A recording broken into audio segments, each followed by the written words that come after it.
Swastiastu. Om Awigenamastu Namo Buddhaya. Pemirsa TPRI dan umat sedharma dimanapun Anda berada, kembali lagi dalam acara Mimbar Agama Hindu.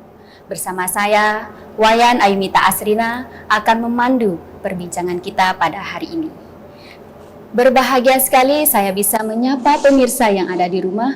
Semoga kita senantiasa dalam keadaan sehat dan diberikan perlindungan oleh ide Sang Yang Widi Wasa atau Tuhan Yang Maha Esa. Baik pemirsa, adapun tema kita pada kesempatan kali ini yaitu tentang pendidikan agama Hindu di era globalisasi. Dan tentu sudah hadir di tengah-tengah kita ibu narasumber yang sangat cantik.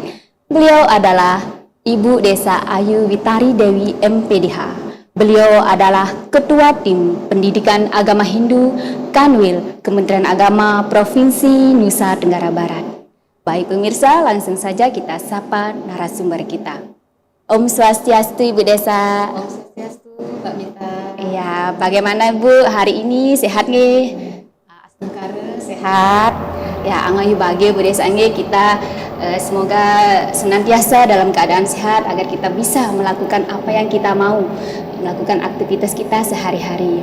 Nah, baik Bu Desa, untuk kesempatan yang berbahagia ini kita akan menyampaikan pesan Dharma, yaitu tentang pendidikan agama Hindu di era globalisasi.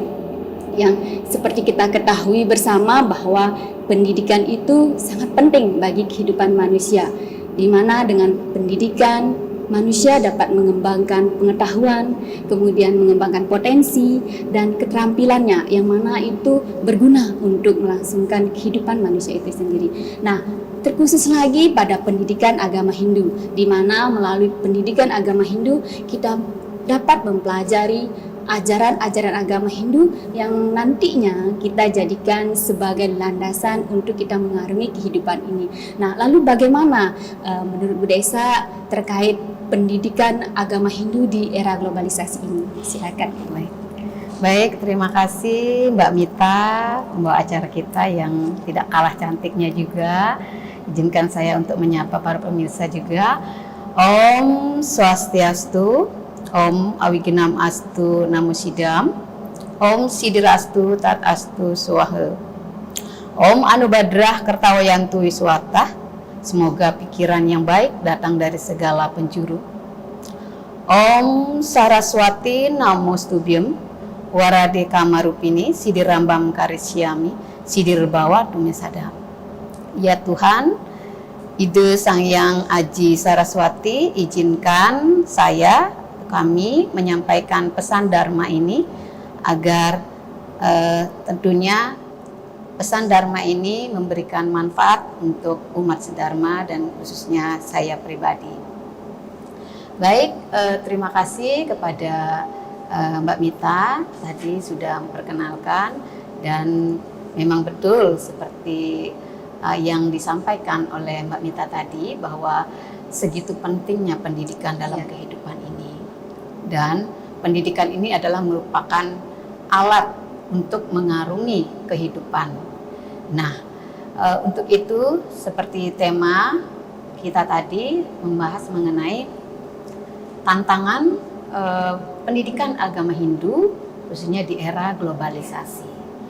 Nah, kita tahu Mbak Mita, umat sedharma, namun sebelum saya menjawab ataupun memberikan paparan, terlebih dahulu izinkan saya secara pribadi, karena di momen pada bulan ini adalah bertepatan dua event yang luar biasa, yaitu umat Hindu akan menyongsong perayaan Hari Raya Nyepi, dan juga saudara kita umat Muslim akan melaksanakan Hari Raya Idul Fitri. Untuk itu kami ataupun saya pribadi mengucapkan selamat melaksanakan Hari Raya Nyepi dan Tahun Baru Saka 1947. Dan kepada saudara kami umat Muslim, selamat menjalankan ataupun melaksanakan Hari Raya Idul Fitri Tahun Baru 1446 Hijriah. Mudah-mudahan di momen yang indah ini, kita semua tentunya mempererat tali persaudaraan, kerukunan, kedamaian dalam melaksanakan peribadatan, sehingga seperti yang dicanangkan oleh pemerintah, kerukunan, toleransi, dan juga moderasi beragama tetap kita junjung tinggi. Iya, betul sekali Bu Desa. Dan kembali lagi mengenai era globalisasi, ini adalah menandai era yang penuh perubahan dari seluruh segmen kehidupan kita. Dan era globalisasi juga tidak luput dengan adanya perubahan dalam sistem pendidikan, khususnya sistem pendidikan Hindu.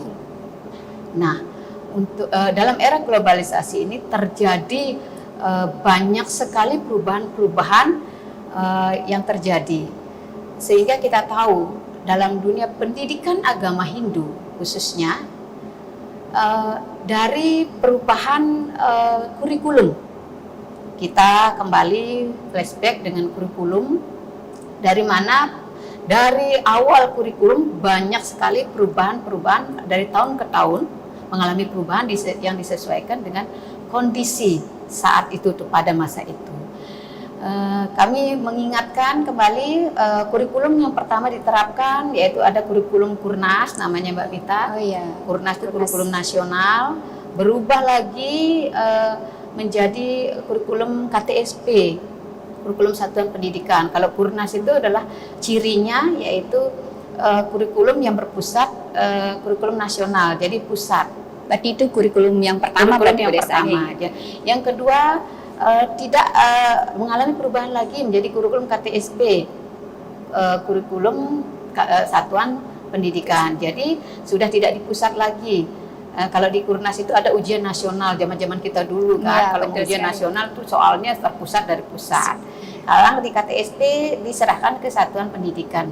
Jadi sudah dihapuskan ujian nasional, sudah namanya ujian sekolah. Jadi sekolah yang mengelola penuh pendidikan tersebut. Berubah lagi jadi KTSP menjadi kurikulum K13. K13 ini ciri-cirinya yaitu mengutamakan yang namanya pendidikan karakter dari segi afektifnya, tidak hanya ranah kognitif ataupun psikomotorik, tetapi afektifnya yang ditekankan di sini. Jadi pendidikan karakter siswa. Nah, kembali berubah lagi ketika Bapak Menteri kita kemarin, Bapak Nadiem Makarim, memunculkan yang namanya kurikulum KUMER, kurikulum Merdeka Belajar, Merdeka Mengajar.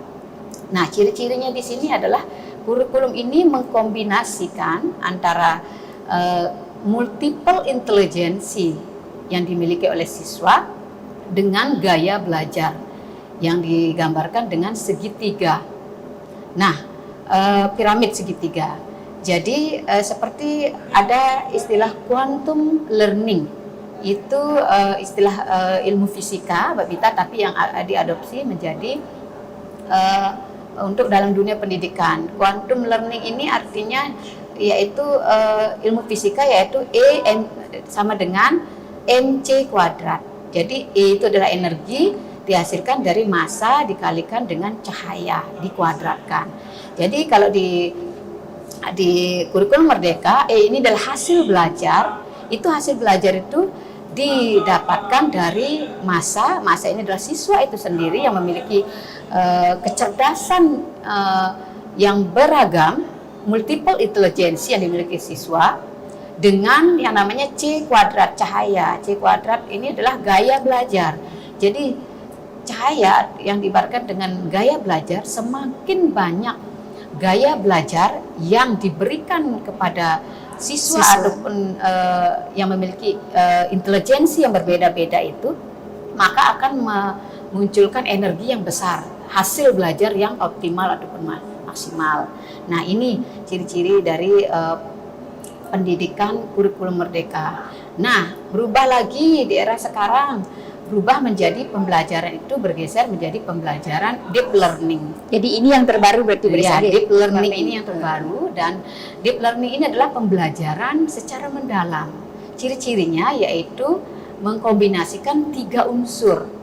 Yang pertama itu ada meaningful learning, yang kedua itu ada meaningful learning dan juga ada joyful learning. Jadi pembelajaran yang bermakna, berkesadaran dan menyenangkan ini akan memunculkan pembelajaran deep learning yang tentunya akan betul-betul maksimal untuk mencapai hasil pembelajaran siswa. Namun ini adalah usaha-usaha dari segi kurikulum yang perubahan. Nah, begitu juga dari zaman ke zaman mengalami perubahan yang namanya generasi gen anak-anak kita ya. Yang pertama itu adalah generasi X, Y generasi milenial, ada generasi Z, dan generasi Alpha. Dan sekarang kita sudah menuju yang namanya revolusi industri, bergeser dari 5.0 menuju revolusi industri 6.0 yang ditandai dengan adanya generasi beta sekarang.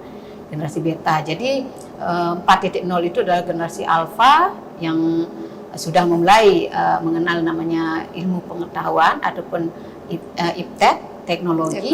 Kalau yang generasi 6.0 ini ataupun generasi beta dari mulainya dari 2025 ini itu sudah ciri-cirinya adalah peka dengan teknologi.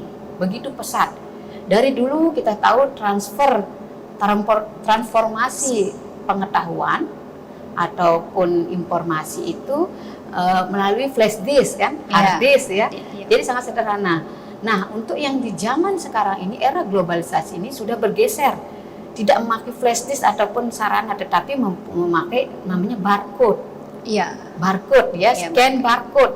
Jadi mau belanja aja ke minimarket atau kemanapun sekarang nggak bawa uang juga nggak apa-apa, cukup bawa HP aja. Makanya kalau sekarang Mbak Mita kalau ketinggalan uang nggak masalah ya, yang penting bawa HP. Yang penting bawa HP. Jadi kalau ketinggalan HP itu sudah kita kelabakan ya. Karena inilah perkembangan percepatan teknologi informasi ditandai dalam zaman era globalisasi ini. Begitu juga dalam pendidikan. Jadi segala sesuatu sudah melalui scan barcode. Barcode itu adalah kode identifikasi transfer data yang cepat dan akurat. Jadi dalam ilmu pendidikan juga antara transformasi data atau pengetahuan dari guru ke siswa itu sudah mulai yang namanya sistem barcode.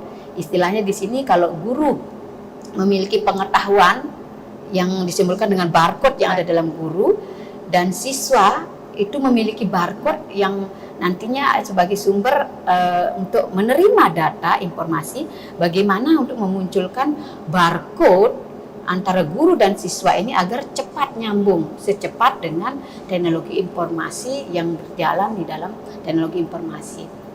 Banyak sekali dengan tantangan-tantangan itu masih banyak juga dengan perubahan kurikulum, sarana, teknologi dan sebagainya, masih juga kita menemukan Mbak Mita ya, bahwa guru enggan mengajar dan siswa juga enggan untuk belajar.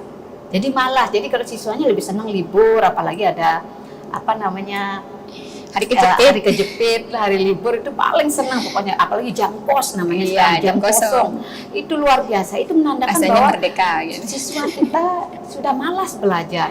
Guru pun juga demikian, diberikan gaya belajar, cara, metode juga juga enggan mengajar, jenuh. Nah, bagaimana kita dalam pendidikan agama Hindu itu memunculkan yang namanya barcode spiritual agar nyambung ini. Di mana sih tempatnya nggak nyambung ini, kok masih lamban? Kadang-kadang siswa kita masih lamban dalam memahami ajaran-ajaran dalam pendidikan agama Hindu. Iya, baik. Tentu ini sangat menarik untuk kita bahas lebih jelas, Bu Desa Angge, dari perubahan kurikulum sampai perubahan gen dari gen alpha sampai sekarang 6.0. Jadi ini mengundang penasaran terutama pemirsa yang ada di rumah, tapi kita tahan karena kita akan kembali lagi setelah pesan-pesan berikut ini.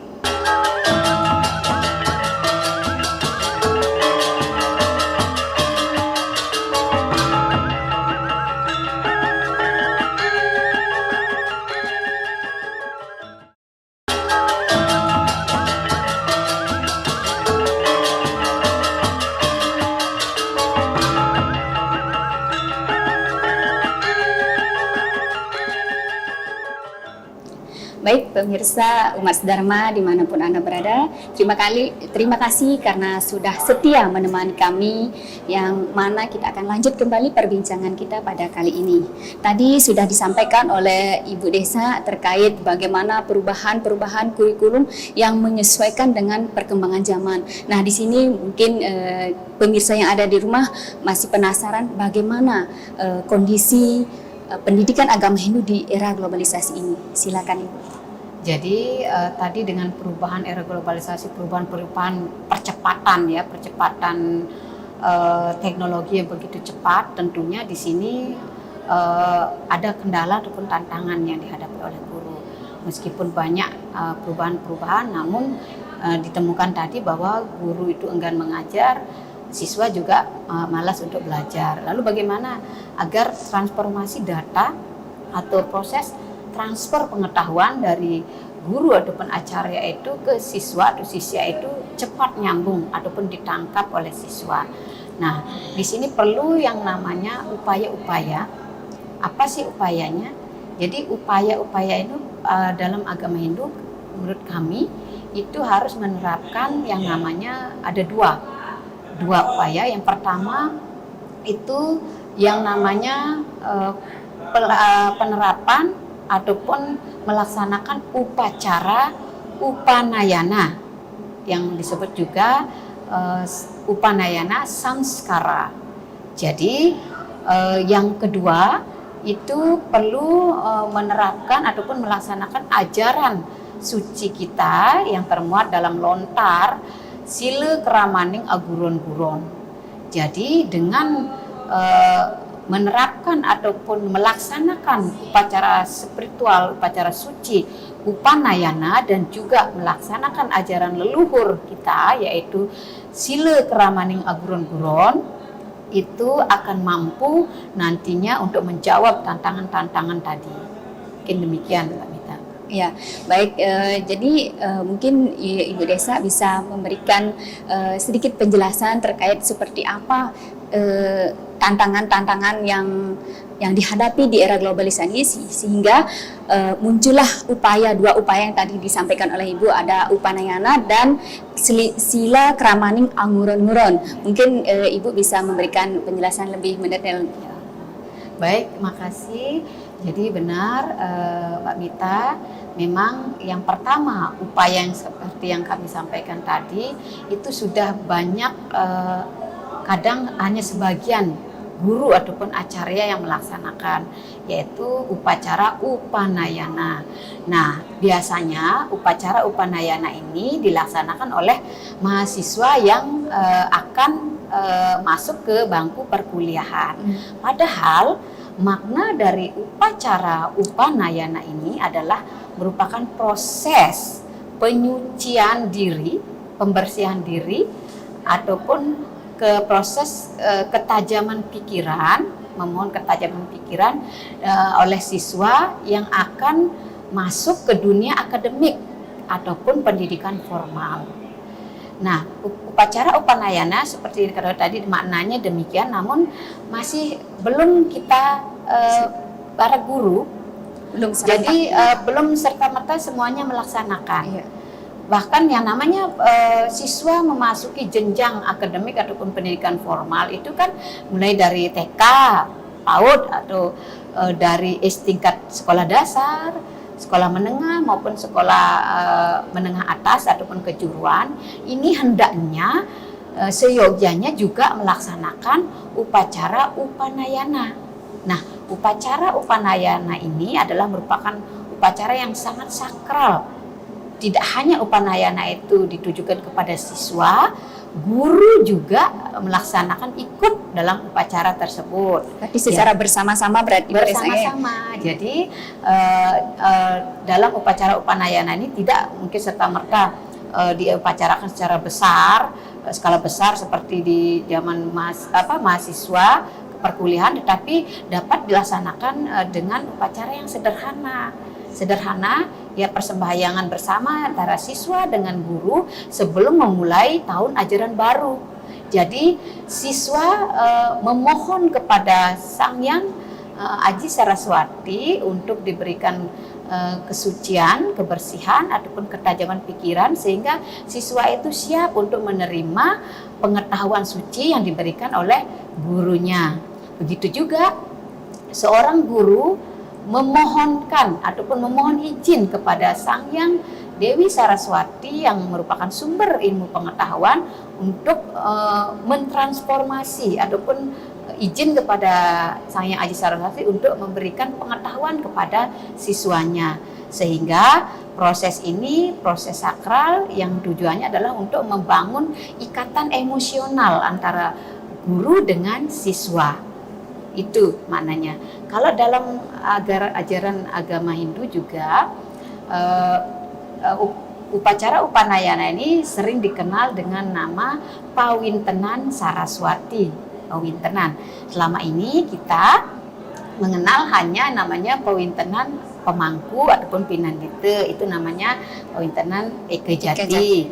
Ada Pawintenan Pandita ataupun Pendeta, itu namanya Dwijati.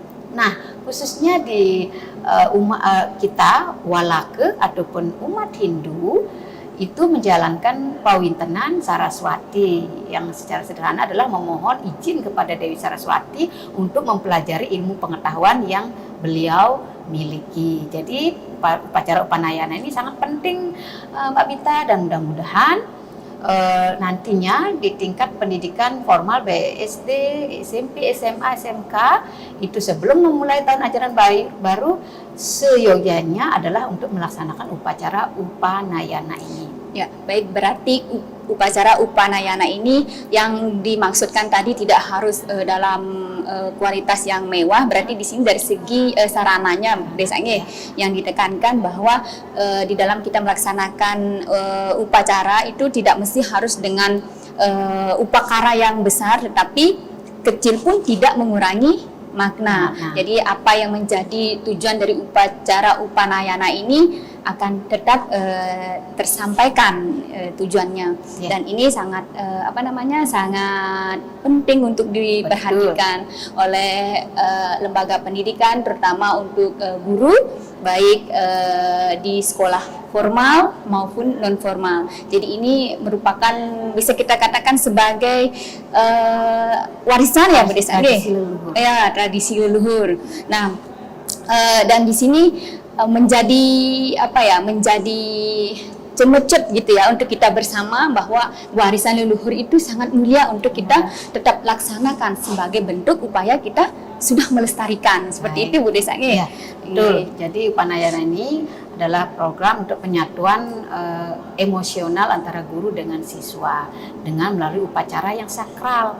Jadi upacara penyucian diri baik siswa maupun guru dalam mengadakan pembelajaran di sekolah formal ataupun non formal di pasraman. Nah, yang kedua itu sehingga nanti seperti yang dikatakan tadi dengan upacara sakral itu akan terjadi muncul yang namanya barcode spiritual. Jadi kalau scan barcode-nya cepat ya, jadi barcode antara guru dan siswa itu akan nyambung, terjadi emosional di sana. Nah, yang kedua upaya dan kedua itu adalah menerapkan nilai-nilai yang ada dalam lontar sila keramaning aguron-guron. Lontar sila keramaning aguron-guron ini, Mbak Mita, ini adalah bermakna lontar yang berisi petunjuk-petunjuk ataupun nilai-nilai tata krama ataupun susila ataupun moralitas antara guru kepada antara siswa kepada gurunya. Nah, di sini biasanya sila keramaning aguron-guron ini diterapkan ataupun dilaksanakan oleh seseorang yang calon pandita ataupun pedanda yang Dwijati kepada sang guru atau nabi. Namun tata krama dalam aguron-guron itu adalah sistem pendidikan dalam agama Hindu tentang pengajaran pengetahuan suci Weda. Jadi tata krama, aturan ataupun nilai-nilai moralitas antara siswa kepada gurunya ini perlu diterapkan, tidak hanya perlu diadopsi. yang biasanya dilaksanakan oleh calon pandita kepada sang guru. Nah, dalam dunia pendidikan ataupun formal non formal ini juga perlu mengadopsi nilai-nilai luhur tersebut, karena nilai-nilai yang terkandung dalam Sila Kramaning Aguron Guron ini sangat kental hubungannya dengan sistem pengajaran ataupun pembelajaran, khususnya pembelajaran pengetahuan suci agama Hindu. Yang namanya pendidikan agama Hindu kan akan mentransfer pengetahuan suci, yaitu pengetahuan-pengetahuan suci yang ada dalam Weda. Nah, dalam hal ini, dalam Sila Kramaning Aguron Guron ini, bahwa peran guru di sana itu sudah jelas. Ada di sana disebutkan juga batasan-batasan mana yang boleh dan mana yang tidak boleh dilakukan oleh siswa ataupun sisya kepada guru. Kalau guru di sini dalam Sila Kramaning Aguron Guron, guru disebut sebagai siwa, guru juga disebut sebagai sang surya, guru juga bisa disebut sebagai sang nabi. Nah, kenapa guru dikatakan sebagai sang siwa? Karena guru tersebut adalah merupakan sumber kebenaran, sumber kejujuran, dan juga sumber pengetahuan suci. Nah, kenapa guru juga dikatakan seperti sang surya? Jadi sang surya ini, guru itu memberikan pencerahan ataupun pencerdasan kepada anak didiknya ataupun siswanya. Kenapa dikatakan nabi? Nabi itu karena guru itu adalah selain memberikan pendidikan, bimbingan, juga penilaian, evaluasi. Jadi sistem pendidikan itu penuh, sehingga guru disebut sebagai nabi. Ya, baik Bu Desa, berarti di sini Sila Kramaning Aguron Guron itu di dalamnya berisi tentang etika antara guru dan siswa atau sisya. Nah, baik, kita tahan sejenak Bu Desa Angge, karena pemirsa TVRI dimanapun Anda berada, tetap stay karena kita akan kembali setelah pariwara berikut ini.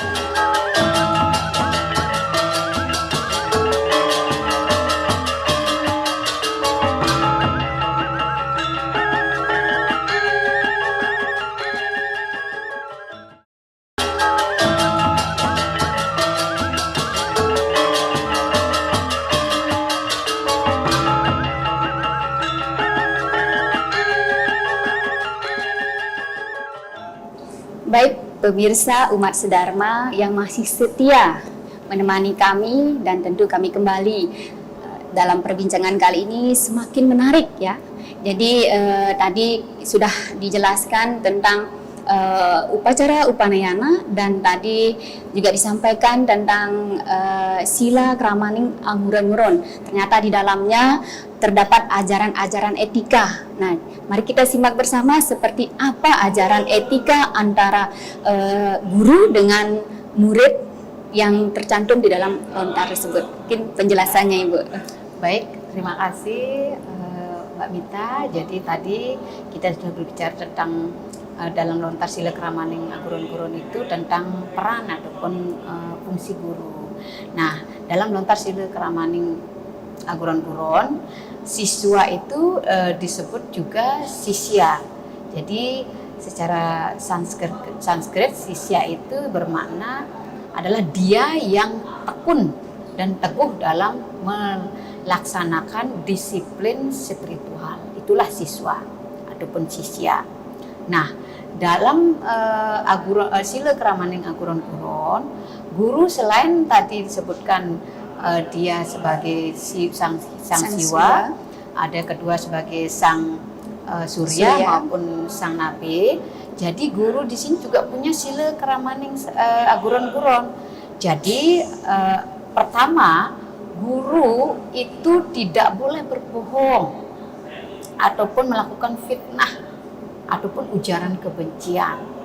Jadi guru dituntut selalu mengatakan ataupun menyampaikan kebenaran pengetahuan suci. Jadi harus selalu benar, tidak boleh berbohong.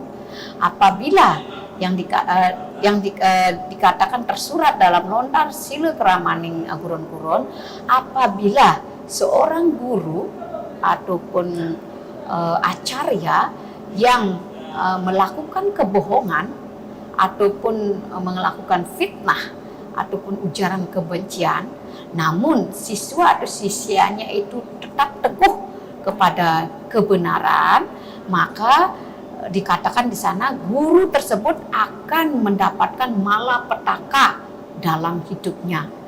Demikian disampaikan dalam nota tersebut. Jadi guru tidak boleh berbohong, selalu menyampaikan kebenaran-kebenaran kepada siswa atau siswanya. Yang kedua, jadi yang kedua itu guru tidak boleh bohong. Yang kedua ini punya etika, guru itu tidak boleh marah. Jadi dalam mengajar, guru itu dihindari yang namanya marah. Selalu menebarkan kasih, welas asih, sabar dalam mendidik, membimbing maupun melatih siswanya.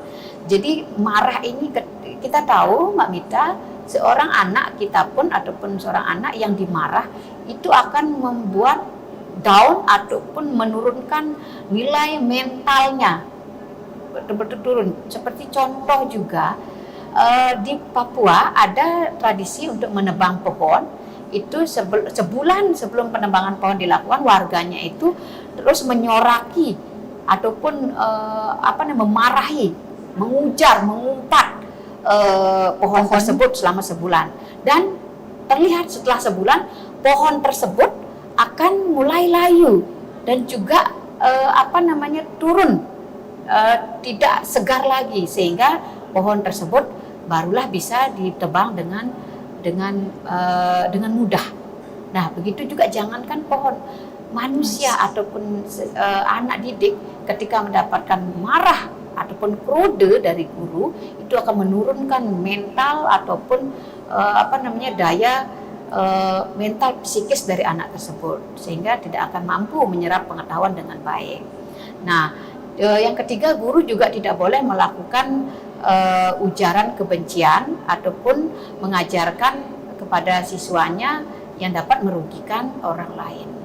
Itu untuk yang sila keramaning yang dilaksanakan oleh guru ataupun acarya. Nah, begitu juga bagaimana dengan sila keramaning aguran-aguran siswa atau sisya kepada gurunya? Jadi di sini dalam lontar sila keramaning aguran-aguran itu siswa itu disebut dia yang kuat ataupun teguh melaksanakan disiplin spiritual. Jadi ada ajaran-ajaran luhur yang tentunya menjadi pedoman atau acuan batasan-batasan siswa kepada gurunya, sang guru. Yang pertama itu ada yang namanya hawye tan bakti ring guru. Jadi pemirsa, hawye tan bakti ring guru itu adalah di mana siswa atau siswa itu tidak boleh yang namanya tidak bakti, tidak sujud ataupun tidak hormat kepada gurunya, baik itu guru yang di rumah orang tua maupun guru spiritual ataupun guru yang ada di sekolah. Harus bakti dan hormat kepada guru. Yang kedua, di sini ada namanya ajaran hawye iman-iman. Jadi seorang siswa itu tidak boleh ragu-ragu dalam menuntut ilmu. Jadi tidak boleh setengah-setengah. Apapun setengah-setengah kan Mbak Mita itu tidak bagus ya. Jadi harus penuh kemantapan jiwa untuk menuntut ataupun menuntut ilmu. Nah, yang ketiga ada namanya hawye amilu angumpet ring guru. Nah, ini yang namanya bahwa tata krama bahwa siswa itu tidak boleh memaki guru, mengumpat guru, memarahi guru, apalagi mencaci maki guru. Itu sila keramaning aguron-gurunya siswa kepada guru. Yang keempat ada hawye tenjati duhun. Nah, ini siswa juga tidak boleh tidak jujur. Harus mengutamakan kejujuran dalam menimba ataupun pengetahuan suci dari sang guru. Yang selanjutnya ada ajaran hawye dan satya tuhu. Jangan tidak setia kepada guru. Jadi harus taat, setia kepada guru tersebut. Nah, yang keenam ada namanya hawye gidek tapaking guru ungulaning arurup. Nah, ini di sini maknanya adalah jangan pernah yang namanya menginjak bayangan guru, Mbak Mita. Jadi dalam era saat ini tata krama seperti ini sangat mungkin Minim. tidak diketahui atau minim tidak diketahui. Jangankan kita mau tidak sopan dengan guru, menginjak bayangan guru pun dalam lontar ini diajarkan tidak diperkenankan, tidak boleh. Luar biasa. Ya, jadi tidak boleh. Jadi ada yang namanya di sini sebisanya kalau jalan, kalau ada bayangan guru kita berada di sampingnya. Jadi seperti itu etikanya. Ada juga hawieun, nikelaken tuduh. Jangan menolak perintah guru. Jadi apa yang diperintahkan oleh guru, siswa itu harus setia dan taat untuk melaksanakannya. Nah, selanjutnya ada hawieun lungguh palungguhaning guru. Nah, ini maknanya bahwa janganlah siswa itu duduk di tempat guru. Jadi tempat duduk guru biasa kalau di sekolah kan kursi guru ya. Jadi siswa itu tidak boleh duduk di tempat guru. Karena itu adalah tempat duduknya sang guru kita untuk kita memohonkan pengetahuannya. Jadi tidak sopan, etika, nilai moralitasnya tidak sopan. Jadi itu. Dan selanjutnya itu ada yang namanya hawieu tibering areping guru. Jangan merebahkan diri pada guru. Kayak bersender gitu ya. Bersender ya. Jangankan misalnya kalau sekarang kan zaman globalisasi ini saking dekatnya dengan guru, kadang-kadang guru siswa itu sampai memeluk gurunya. Apalagi sampai jauh. Mudah-mudahan tidak ada sampai ada guru yang ataupun siswa yang pacaran dengan guru. Ini tidak diperkenankan. Ini dahat karena memang di sini merebahkan diri ataupun memang seperti dikatakan dekat-dekatnya itu tetap memegang etika tata krama sila keramaning aguron-guron siswa kepada gurunya. Nah, yang selanjutnya ada hawieu megat-megat wacaning guru. Jadi tidak boleh memotong pembicaraan guru. Ya, jadi ini adalah nilai kesopanan. Yang selanjutnya yang terakhir ada saban riadening panon guru. Yang terakhir ini, yang paling ini tidak boleh atau tidak diperkenankan siswa itu menatap langsung mata guru ataupun wajah guru. Jadi ditekankan sebisanya siswa tersebut menatap rendah ke bawah di bawah mata guru. Jadi itu etika tata keramaning sila keramaning siswa kepada gurunya yang tertuang dalam lontar sila keramaning aguron-guron. Jadi ada 11 tadi, kalau tidak bisa semuanya diterapkan, minimal ajaran ini diketahui dan diterapkan dan diresapi dalam pikiran kita semuanya, baik itu guru maupun siswa. Dalam pengajaran pembelajaran di sekolah perlu yang namanya batasan-batasan antara siswa dengan guru, mana yang boleh dan mana yang tidak boleh dilakukan dalam berinteraksi antara siswa dengan guru. Kalau ini diterapkan, saya yakin tadi dengan Upanayana sudah menjalin ikatan spiritual, ditambah lagi dengan melaksanakan sila keramaning aguron-guron ini, pasti ini akan menambah barcode spiritual sehingga akan cepat transformasi data pengetahuan dari guru kepada siswa tersebut terkopi dengan cepat. Ya, baik, sangat luar biasa Bu De. Saya tentu di sini menambah pengetahuan kita bersama, khususnya Bapak, Ibu guru, acarya, baik itu dalam pendidikan formal maupun non formal. Jadi ada beberapa poin penting yang harus kita laksanakan sebagai batasan atau etika antara guru dengan siswi di era globalisasi ini. Baik pemirsa, jangan kemana-mana, kita akan segera kembali setelah iklan berikut ini.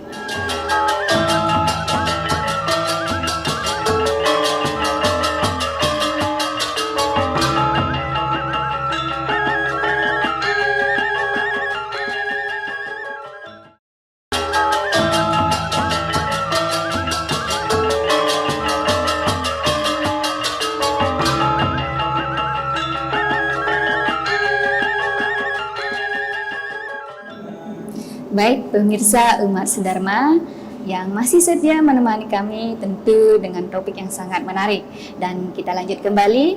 Tadi sudah disampaikan dua hal penting yang harus kita terapkan di era globalisasi ini untuk digunakan sebagai batasan sehingga kita tidak terbawa arus dan meninggalkan sesuatu yang baik yang sudah diwarisi oleh leluhur kita, yang bisa kita gunakan di dalam kehidupan kita sehari-hari. Nah, tentu di sini tadi Ibu Desa sudah menyampaikan bagaimana etika seorang guru. Jadi guru itu tidak boleh marah, guru itu tidak boleh mengajarkan kebohongan, mengajarkan kebencian, karena ya seperti kita ketahui bersama Bu Desa, guru itu yang patut digugu dan ditiru, sehingga ketika guru itu melakukan kebohongan, mengujar kebencian, otomatis akan diikuti oleh peserta didiknya. Jadi itu yang penting untuk diketahui dan diterapkan oleh seorang guru. Meskipun bagaimana kondisi emosional, entah itu terpengaruh oleh kondisi di rumah atau kondisi di sekolah, jadi sebaiknya tetap berpegang teguh pada etika yang sudah dijelaskan tadi, yang tercantum di dalam lontar sila kramaning angguron-ngurun. Nah, lalu yang kedua itu ada etika seorang murid atau siswa kepada gurunya. Bahkan tadi tidak boleh hubungannya itu terlalu dekat, tidak boleh bersenderan, kemudian menginjak bayangan guru saja tidak boleh. Bertatapan secara langsung kepada guru itu tidak dibenarkan, sehingga posisi antara guru dengan murid itu tetap terjaga. Nah, tentu di sini yang sangat menarik kita bahas lebih lanjut Bu Desa, bagaimana sekarang fenomena di era globalisasi ini terkait antara etika seorang guru dengan siswa. Apakah itu masih terlaksana atau seberapa pentingnya untuk diterapkan di era globalisasi ini? Silakan. Baik, Bu Mita. Jadi bagus sekali tadi menyampaikan bahwa dengan adanya upaya-upaya ini, kalau melihat dari era globalisasi saat ini, nilai-nilai itu sangat sudah menurun, bahkan merosot. Bahkan kita lihat secara langsung ataupun tidak langsung di dunia-dunia sekolah, yang pada zaman dulunya siswa itu dididik dengan disiplin yang tinggi. Namun dengan disiplin yang tinggi dan tegas, bahkan siswa juga tidak ada rasa dendam kepada gurunya. Bahkan siswa tersebut disiplinnya begitu luar biasa, sukses. Namun pada saat sekarang ini dengan adanya teknologi informasi yang begitu pesat, canggih, kadangkala nilai-nilai etika ataupun tata krama, batasan-batasan siswa dengan guru itu sudah sangat jauh merosot, menurun. Untuk itu kami melihat di fenomena ketika di sekolah, kadang-kadang siswa saking dekatnya dengan guru itu sampai bergandengan tangan ataupun sampai merangkul, memegang pundak sang guru. Artinya sudah dekat, sedemikian dekatnya. Itu mungkin dalam era ini dibilang bagus ataupun cocok, tetapi dalam kenyataannya, dalam ajaran leluhur suci kita yang sudah diturunkan, yaitu dalam lontar sila kramaning aguron-guron, bahwa siswa itu harus hawi dan bakti ring guru, harus tidak boleh yang namanya tidak hormat, tidak bakti kepada guru. Jadi ada batasan sedemikian dekatnya, bagaimanapun dengan guru tetap dia itu adalah merupakan acarya ataupun guru kita, merupakan sumber pengetahuan yang tentunya kita mohonkan untuk kita minta pengetahuannya kepada beliau. Jadi kita posisikan guru itu adalah betul-betul dia sebagai siwa, dia sebagai surya, dan juga dia sebagai nabi kita. Nah, dalam sila kramaning aguron-guron ini biasanya dilaksanakan oleh calon pandita kepada sang guru, tetapi ini bisa diadopsi. Ajaran nilai suci ini diadopsi pada zaman era globalisasi saat ini yang mengalami kemerosotan yang begitu jauh dari ajaran-ajaran suci kita. Jadi perlu diterapkan oleh sang acarya ataupun guru di sekolah, dan juga tentunya diketahui dan diamalkan oleh siswa ataupun siswa ke tata krama etikanya bagaimana ketika berhadapan dengan gurunya. Itu pentingnya. Jadi perlu disosialisasikan ataupun diterapkan dan dilaksanakan ajaran ini. Terutama ajaran Upanayana tadi, dalam memulai ajaran baru tetap melaksanakan penyucian upacara sakral antara guru dengan siswa agar mengikat emosional dengan melalui upacara upanayana, dan juga adanya penerapan sila keramaning aguron-guron. Mungkin demikian. Iya, baik, sangat luar biasa ya apa yang sudah disampaikan Ibu narasumber kita. Jadi di sini tentu kita dan pemirsa yang ada di rumah mendapatkan pengetahuan atau pengalaman yang seyogyanya kita praktekkan atau kita terapkan di dalam kehidupan kita sehari-hari, khususnya pada guru atau acarya yang ada di sekolah, baik itu di pendidikan formal maupun non formal.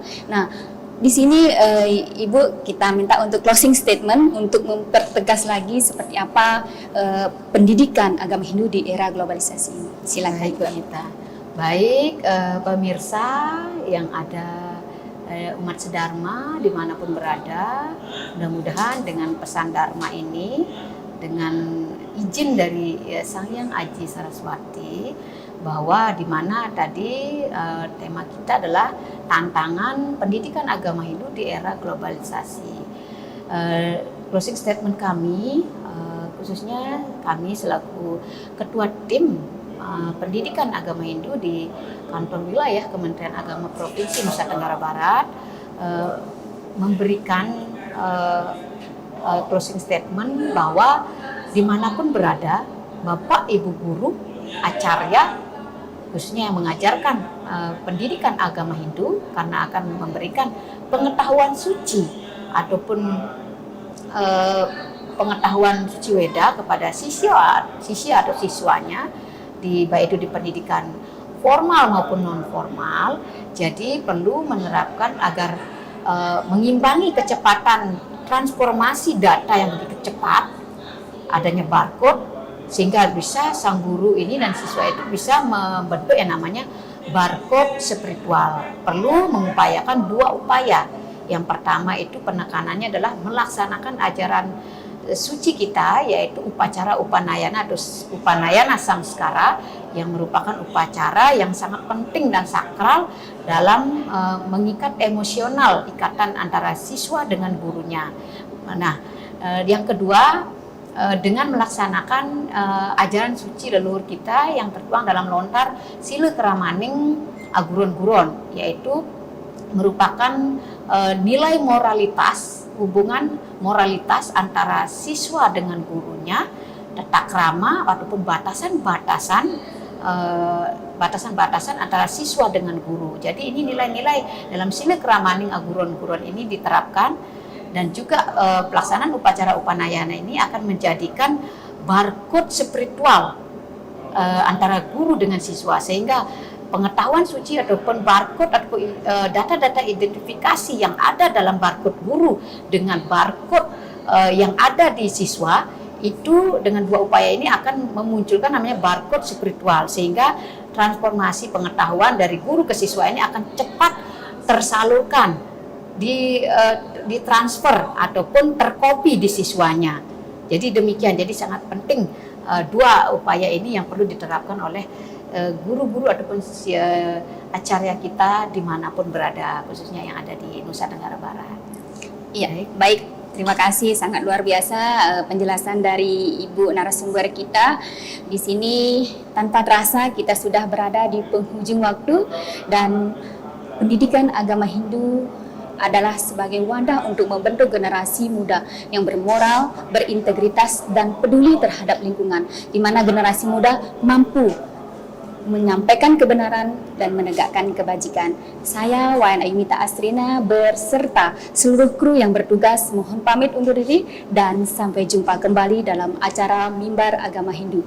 Om Shanti Shanti Shanti Om.